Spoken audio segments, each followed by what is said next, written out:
दाबो बे NCCखौ लाबोनो हानानै जोंनि बड'लेण्ड ओनसोलनि गोबां लाइमोन सेंग्रा सिख्लाफोरनो जों गोबां मोजां खाबु होनायनि जि राहा जों बेखौ खालामनाय जादों। जोंबो फैनानै गोजोननाय मोन्दों, मोजां लकेसन, दैमा सेर आरो गोबां थावनि दङ, गोबां जायगा दङ। बेयाव फायारिं रेन्ज बानायोब्लाबो गुबुन जेबो खैफोदनिफ्राय बा जेबो साननो गोनां गैया। दा बेखायनो बेखिनि हाखौ जोङो नायनानै फैनाय जादों आरो बेहायनो अलमस्ट फाइनाल जानानै दङ, बेहायनो बानायगोन।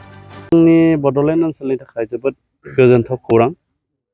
जोंनि ओनसोलाव गोबाङानो लुबैदोंमोन आरो गोबाङानो मिजिं दंमोन जे बड'लेण्ड ओनसोलाव गंसे NCCनि इउनिट जाथों आरो बेबायदिनो दिनै जोंनि बड'लेण्ड ओनसोलाव 73 आसाम बेटेलियन होननाय मोनसे NCCनि इउनिटखौ जोङो मोन्दों आरो बिनि थाखायनो जोङो बे NCC इउनिटखौ बेहाय बासायनो थाखाय जों हाखौ नायनो फैदों आरो बे NCC इउनिटनिफ्राय 3500 फरायसुलिखौ फोरोंनायनि बेहाय बेबस्था दङ।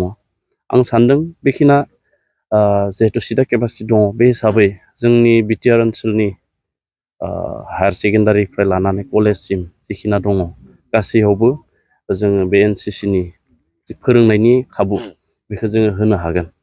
दा NCCआ जोबोद गोनां, जों बयबो मिन्थिगौ कलेज लाइफआव सेंग्रा सिख्लाफोरनि थाखाय। आरो NCCनि गेजेरजों गाव गावनि जिउखौ दानो थाखाय सोरबा डिफेन्सआव, सोरबा बायदि साख्रियाव थांनायनि खाबुआबो दङ आरो गावनि जि डिसिप्लिन, गावनि जि आब्रुथि, बेखौबो NCCनि गेजेरजों जोङो खालामनानै लानो हायो।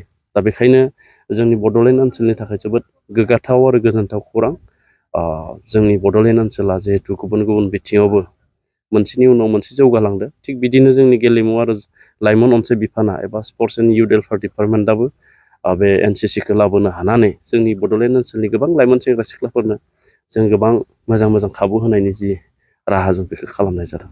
बेसेबांखिनि हानि गोनांथि जानानै दं? NCCनि जि गोजौ बिफानारि बिथांमोना जोंनो लाइजाम लिरहरदों। बिथांमोना 5 एकड़ बेखिनि हाखौ अत्यन्त मिनिमाम खमैबो 5 एकड़नि हा बिथांमोना जों लाइजाम लिरहरदों। नाथाय जोङो बेहाय 50 बिगासो हा होनायनि थाखाय जोङो सिन्था सरसा खालामनाय जादों आरो बिनि थाखाय जोंनि हा आरो खाजोना बिफान, लेन्ड एन्ड रेभिनिउ बिफान बिथांमोननिसिम जोङो लाइजाम लिरबाय आरो बिथांमोना थाबैनो अफिसियेल जिखिनि खामानि दङ, प्रसेस दङ, बेखौ खालामनानै बे NCCनि मुङै थाबैनो बिथांमोना हानि एलटमेन्टखौ खालामनानै होगोन।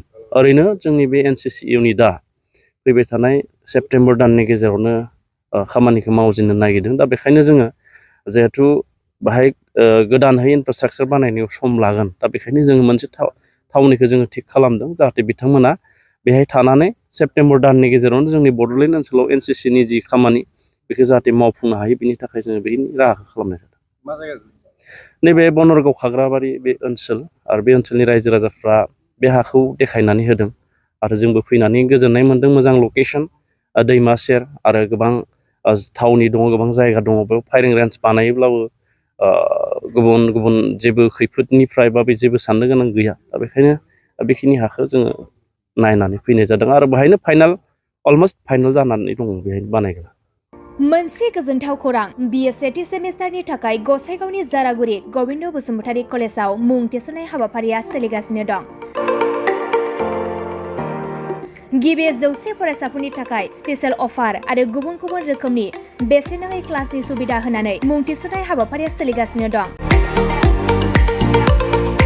बे फरायसालियाव फरायसाफोरा गावनि गोसोबायदि आयदाखौ सायख'नानै लानो हागोन। लोगोसे basic computer class, self defence आरो स्पकेन इंलिश क्लास बायदि सुबिदाफोरखौ बेसेन होआलासे फरायसाफोरा सोलोंथाइखौ लानो हागोन। लोगोसे बे फरायसालिमायाव गासैबो फरायसाफोरनि थाखाय फ्रि बास सार्भिसबो होनाय जादों। लोगोसे गासैबो थाखोनि बिजाबजों बुंफबनाय बिजाब बाख्रिनिबो सुबिदा दं।